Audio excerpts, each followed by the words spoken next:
What's up guys, so here I am again, a 1990 RD350 F2, and it seems that I have a seized rear brake caliper, but only one of them.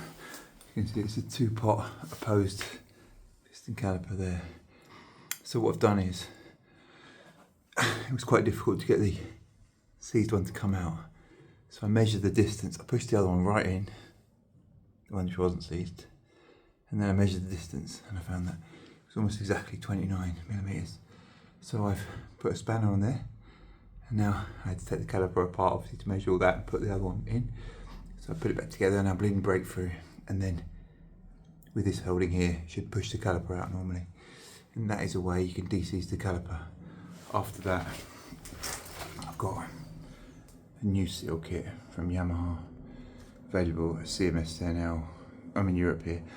Not sure what it cost me. I think that might cost me about 40 euros for the calipers and the seal kit. So I don't think it was too bad value. Tried a few different things, but that was the best tip I found today. So hopefully you find that useful. Take care guys. David from Best Biking Roads here. See you soon.